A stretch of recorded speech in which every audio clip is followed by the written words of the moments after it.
Lock down کی پابندیاں نرم ہوتے ہی 2 ماہ سے تفریح کو ترسے برطانوی شہری گھروں سے باہر نکل آئے۔ پارکس، تفریح گاہوں اور ساحل سمندر پر شہریوں کا رش بڑھ گیا، زندگی معمول پر آنے لگی۔ تفصیلات کے لیے دیکھیے غلام حسین اوان کی یہ رپورٹ۔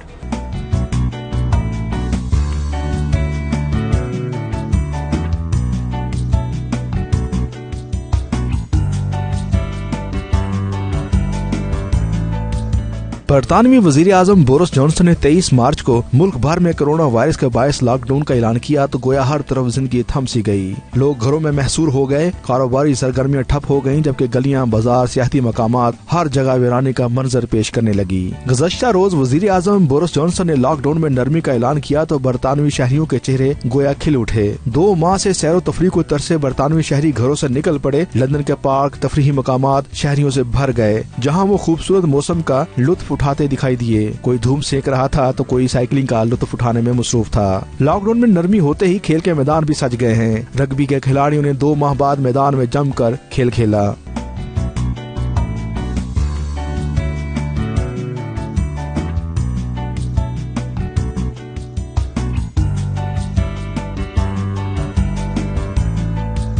لندن کے ریجنٹ پارک میں خوب رش رہا، جہاں شہری چھوٹے چھوٹے گروپوں میں بیٹھ کر خوبصورت موسم اور قدرتی مناظر سے لطف اٹھاتے رہے۔ کچھ شہری درختوں کے نیچے بیٹھ کر اپنی پسندیدہ کتاب کا مطالعہ کرتے دکھائی دیے۔ برطانوی ساحل سمندر پر بھی تفریح کا لطف اٹھانے والوں کا رش رہا۔ یوں لگ رہا تھا برطانیہ میں زندگی معمول پر آ گئی ہے، تاہم ماہرین نے خبردار کیا ہے کہ لاک ڈاؤن میں نرمی کے باوجود کورونا وائرس کا خطرہ موجود ہے۔ عوام کو مکمل طور پر احتیاط کرنا ہوگی۔ Ghulam Hussain Awan, bureau chief, 92 news, UK۔